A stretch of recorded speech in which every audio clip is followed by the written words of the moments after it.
Assalamualaikum warahmatullahi wabarakatuh. Halo semuanya, kembali lagi bersama Miss Tata di pembelajaran geografi. Hari ini kita akan melanjutkan pembelajaran geografi kita untuk kelas 10 dengan tema peta. Oke, stay tune terus ya. Kita mulai dari pengertian peta. Peta, apa sih itu peta?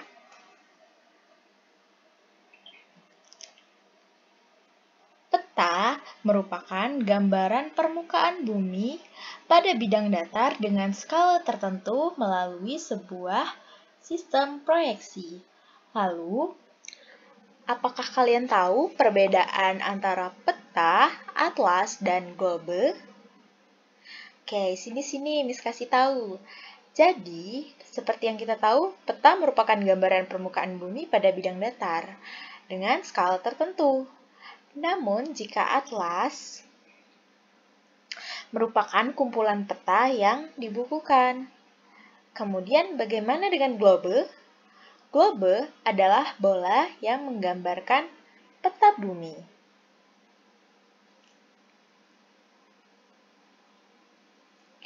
Sedangkan menurut Peraturan Pemerintah Republik Indonesia Nomor 8 Tahun 2013, peta merupakan suatu gambaran dari unsur-unsur alam dan buatan manusia yang berada di atas maupun di bawah permukaan bumi yang digambarkan pada suatu bidang datar dengan skala tertentu. Kita lanjut ya ke jenis peta.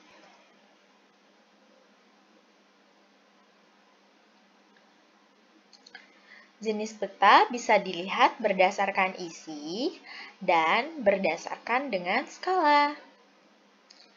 Jika berdasarkan isi, terdapat peta umum, peta tematik, sedangkan jika berdasarkan skala, ada peta skala kadaster, peta skala besar, peta skala sedang, serta ada peta skala kecil.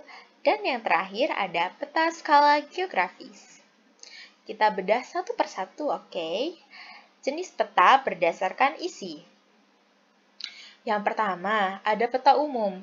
Peta umum itu merupakan peta yang menggambarkan permukaan bumi secara umum, baik bentang alam maupun bentang budaya.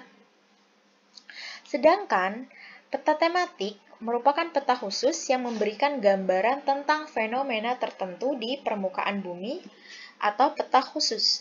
Jadi perlu digarisbawahi untuk membedakan peta umum dengan peta tematik. Intinya, jika peta umum itu menggambarkan permukaan bumi itu secara umum, dia hanya menyangkut wilayahnya saja, namun tidak dengan kondisi lebih lengkapnya begitu.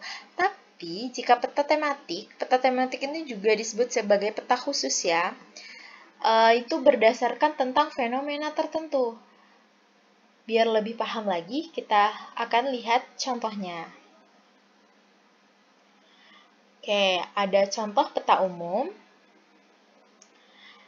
Contoh peta umum ini ada peta korografi, yaitu peta yang menampilkan sebagian atau seluruh wilayah secara umum. Contohnya nih, di sini terdapat peta umum Pulau Bali. Kemudian juga ada Pulau Jawa, namun hanya sebagian kecil. Kemudian ada peta dunia, yaitu peta yang menampilkan seluruh negara yang ada di dunia dan gambaran bentuk muka bumi dunia secara umum. Contohnya bisa kita lihat pada peta dunia di layar. Kemudian ada peta topografi, yaitu peta yang menampilkan relief permukaan bumi.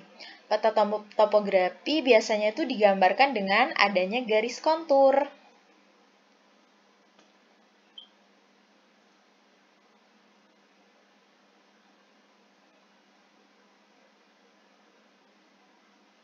Apa itu garis kontur? Yo, Miss kasih waktu untuk menjawab.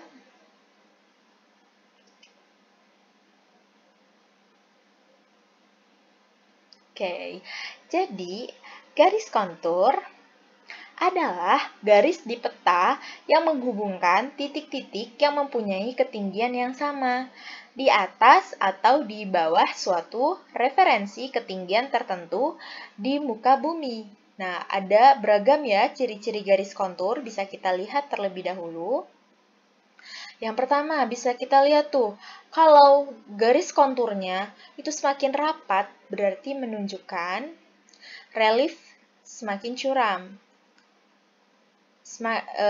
Bisa kita lihat ya, di nomor 1 itu, semakin jarak rapat antar garis konturnya itu menunjukkan relief yang semakin curam. Kemudian, yang kedua, semakin jarang jarak antar garis menunjukkan relief yang landai.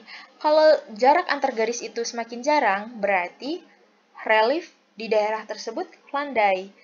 Kemudian, garis kontur yang bergerigi menandakan terdapat lembah atau depresi. Jadi kalau kita melihat pada peta terdapat garis kontur yang ada di contoh nomor 3 itu yang bergerigi, berarti kalau di kenyataannya di situ terdapat lembah atau depresi.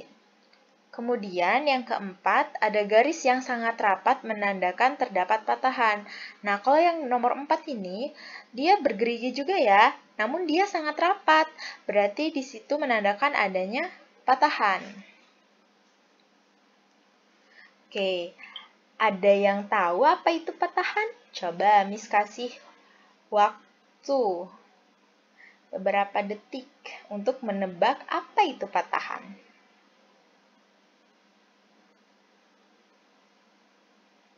Sudah, oke. Jadi, patahan ataupun sesar merupakan bidang batas antara dua fraksi kulit bumi yang mengalami pergerakan relatif.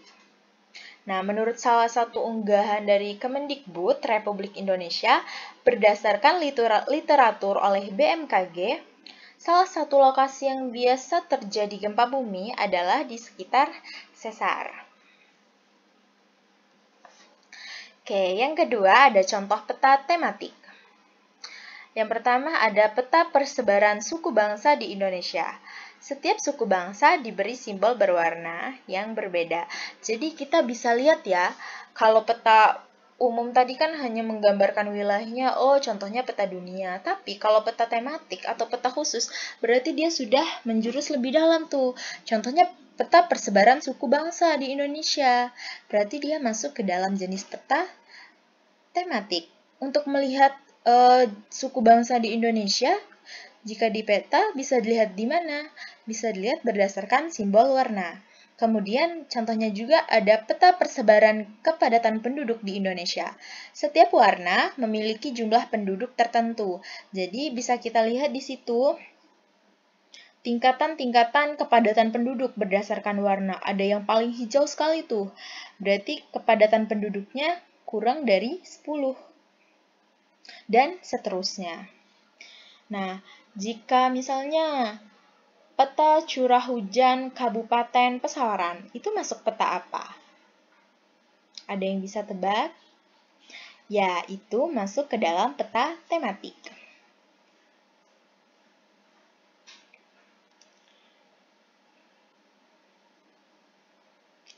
Oke, ada peta kadaster, skala antara 1 berbanding 100 sampai dengan 1 berbanding 5000. Contohnya peta di sertifikat tanah, dia lebih detail kalau peta kadaster. Kemudian peta skala besar, antara skalanya antara 1 berbanding 5000 sampai dengan 1 berbanding 250.000. Jadi 1.2 dalam skala itu dibaca berbanding ya. Oke, contohnya peta untuk perencanaan wilayah. Kemudian ada peta skala sedang, skalanya antara 1 berbanding 250.000 sampai dengan 1 berbanding 500.000. Contoh petanya adalah peta provinsi. Jadi, kalau kita mau membuat peta provinsi, skala yang harus digunakan adalah skala sedang. Jadi kita bisa menggunakan skala 1 berbanding 250.000 ataupun 1 berbanding 500.000. Kemudian ada peta kecil, itu skala antara 1:500.000 sampai dengan 1:1.000.000. Contohnya merupakan peta negara. Kemudian ada peta skala geografis, yaitu skalanya di atas 1:1.000.000. Contohnya adalah peta dunia. Oke, mungkin hanya itu saja yang bisa Miss sampaikan. Semoga bermanfaat. Miss akhiri, wassalamualaikum warahmatullahi wabarakatuh.